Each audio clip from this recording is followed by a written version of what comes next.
Hello, and welcome to Dissecting Philosophy with Dr. McDonald. In this episode, we'll be discussing and looking at the section of voluntary death in Nietzsche's Thus Spoke Zarathustra. We also have a little discussion of the film Bill and Ted's Bogus Journey to fit in with a wee section. So let's get cracking on. Of voluntary death.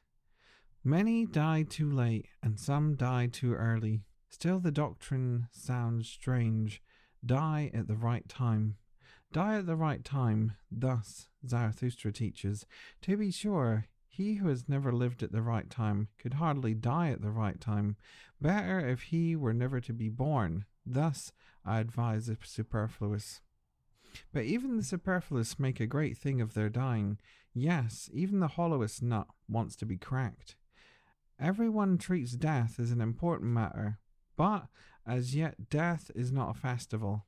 As yet men have not learned to consecrate their fairest festivals. I shall show you the consummating death, which shall be a spur and a promise to the living.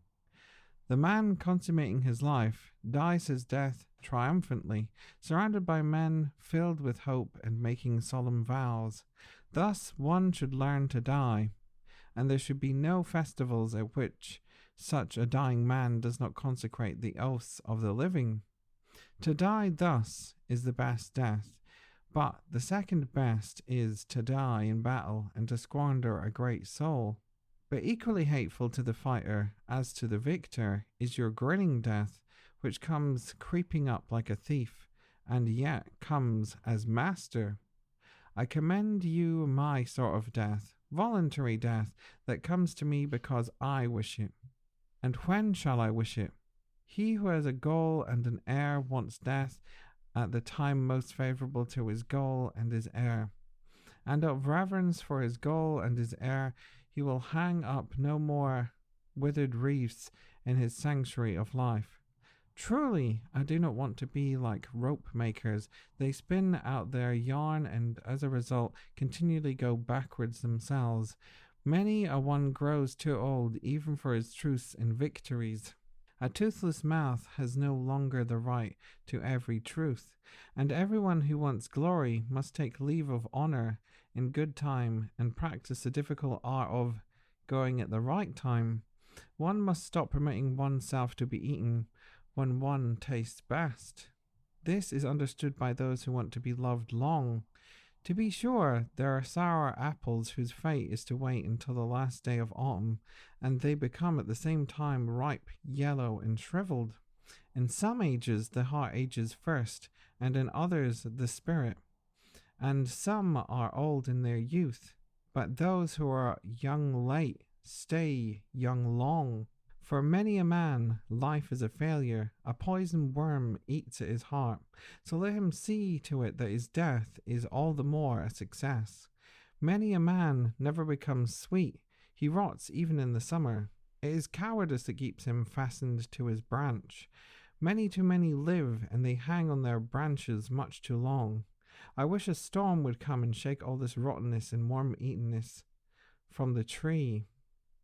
So in this section, Nietzsche's then talking about when is exactly the right time to die, and that regardless of what point we are in life, we'll all at some point reflect upon our own death.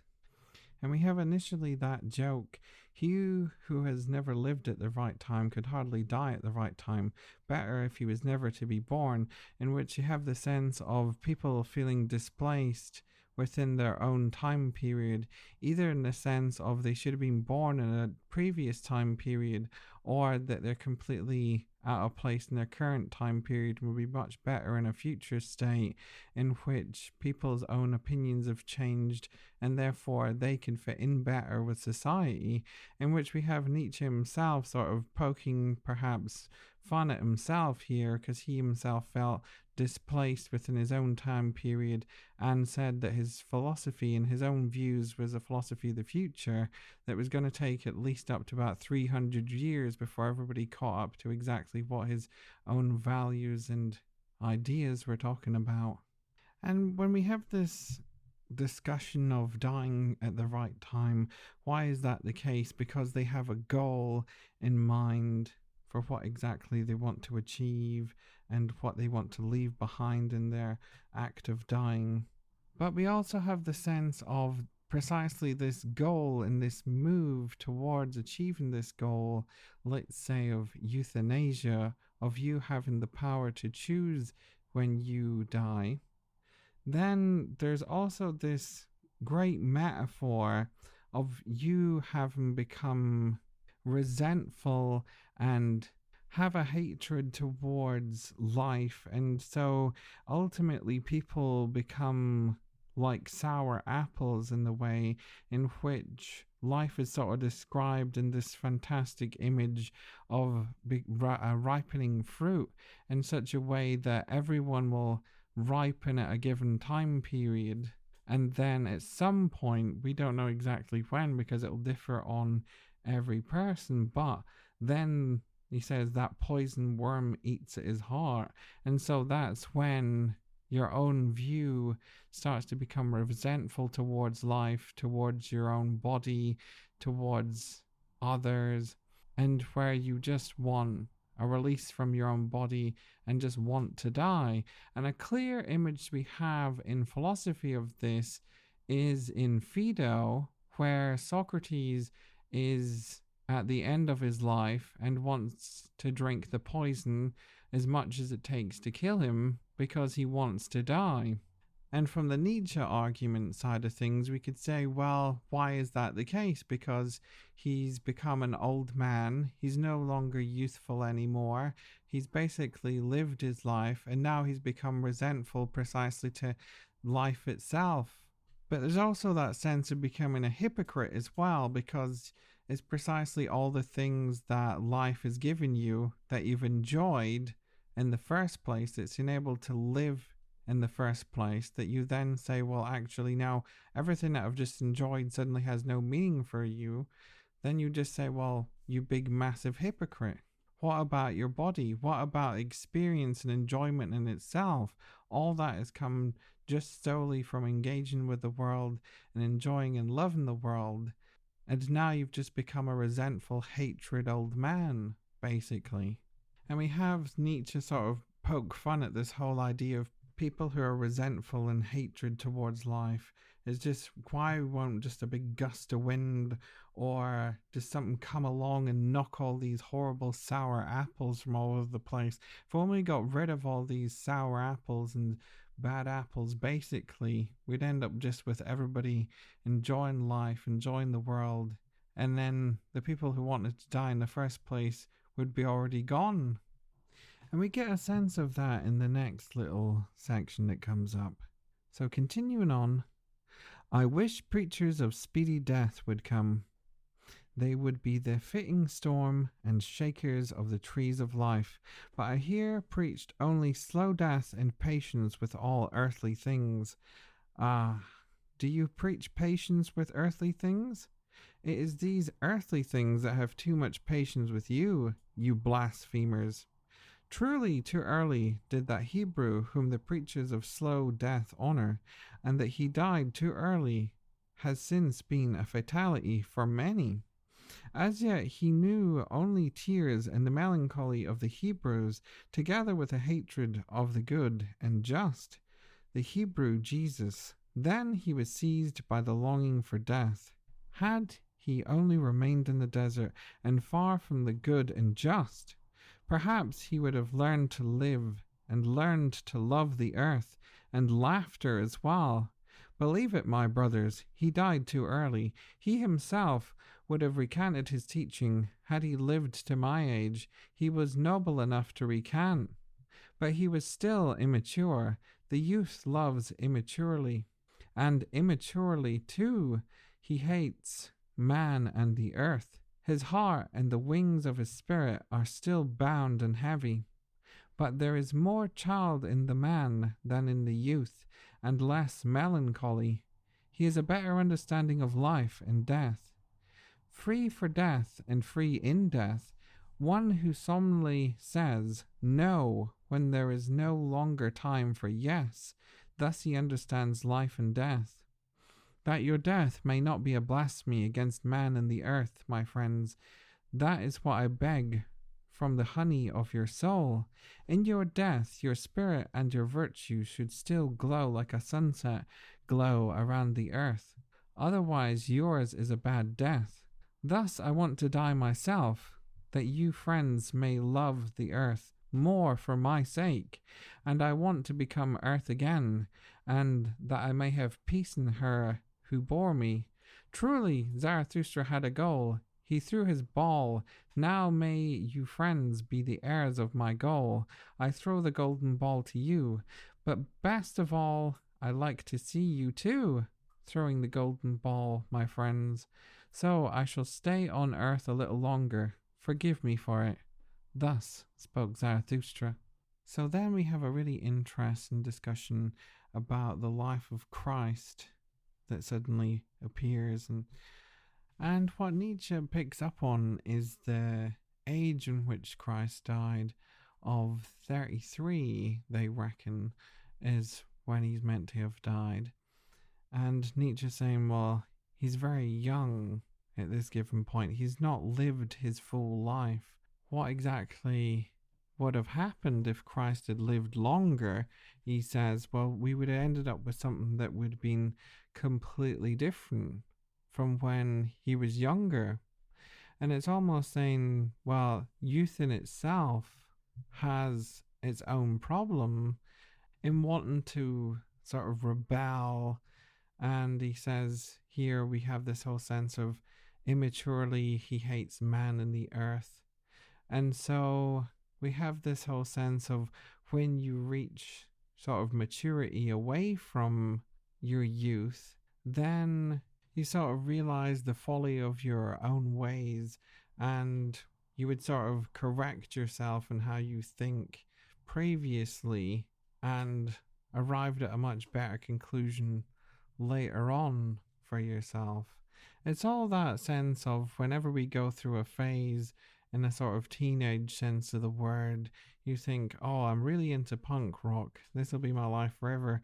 And then you say, well, you grow up a wee bit more, and then you sort of say, well, okay, maybe it was an important phase in my life previously, but I've changed my own views, thoughts, and opinions, and I can be critical of my own self at this given point in a very sort of productive and healthy way, because that all allows us to develop as individuals and develop our own ideas.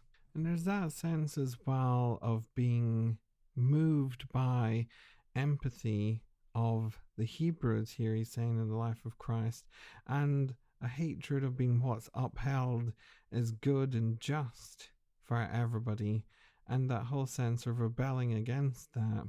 And he says, well, if only he remained in the desert a bit longer and away from everybody else and all the sort of influences that was going on around him, he would have sort of learned to love life and learn to laugh and so forth. And what it's touching upon is, of course, the very famous example in the Bible of the temptation of Christ, in which you have the whole famous example of Jesus fasting for 40 days and nights in the Judean desert. And you have that in the Gospels of Matthew 4:1-11, in Mark 1:12-13, and in Luke 4:1-13, and the whole sort of account of Jesus in the desert in a nutshell basically is to overcome sort of desire and temptation, and ultimately for Christ to show that the devil has no power over him. And so we have the sort of three examples that sort of come up, just lifting this from Wikipedia as well, in the sense of the three temptations is for Christ to ultimately make bread out of stones to relieve his own hunger, jump from a pinnacle and rely on angels to break his fall, and then to worship Satan in return for all the kingdoms of the world. And what these each three temptations announces is the first one to do with hunger is to do with the world. The second one of jumping from the pinnacle is to do with the flesh, as it says, and the one to do with worshiping Satan is obviously to do with the devil there.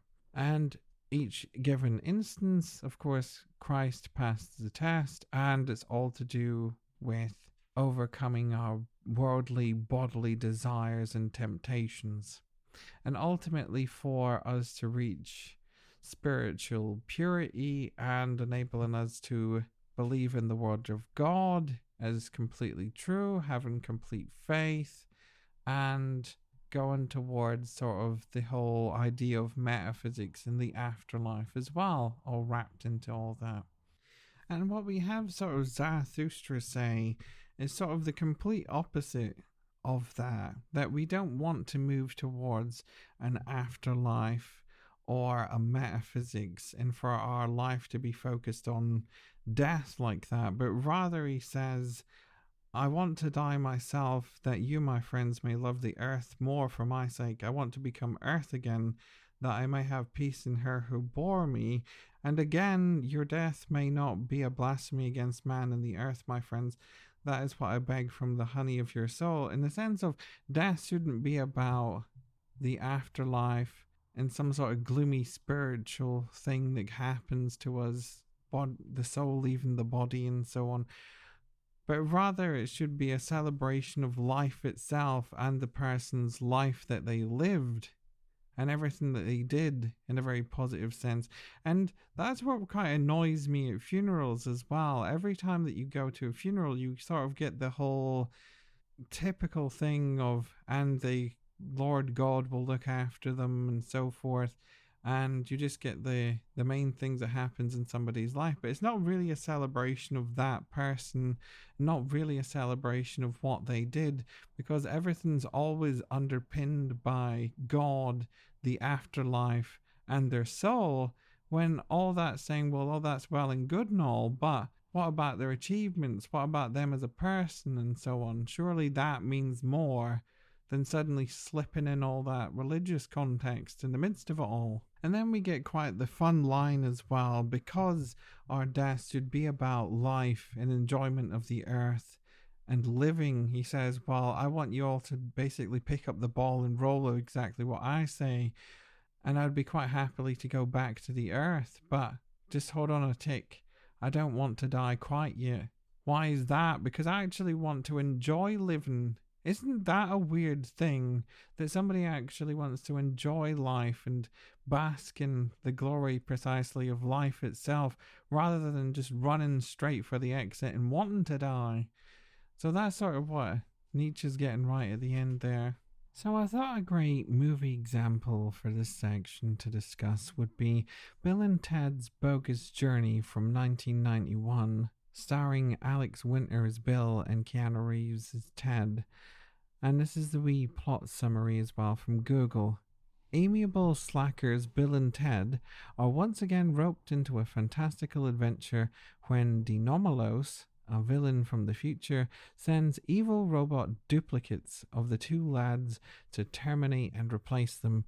The robot doubles actually succeed in killing Bill and Ted, but the two are determined to escape the afterlife, challenging the Grim Reaper to a series of games in order to return to the land of the living. So we have a sequel then to Bill and Ted's excellent adventure for the first movie, which was all about them passing their history test in order so they don't have to repeat a year of school again, in which then we have in the sequel a whole sort of movie about the afterlife and death. So what's so fantastic in how it fits in as well with the Nietzsche's, then we have precisely a movie about the opposite way around of doing things, that so much focus, like what Nietzsche is saying as well, is on death, because precisely we're living. What's so great about Bill and Ted's Bogus Journey is they're dead, but what do they actually want to do is live.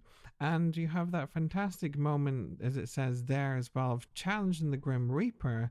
Why is that the case? Because if you manage to beat the Grim Reaper at a game, then you manage to come back to life again.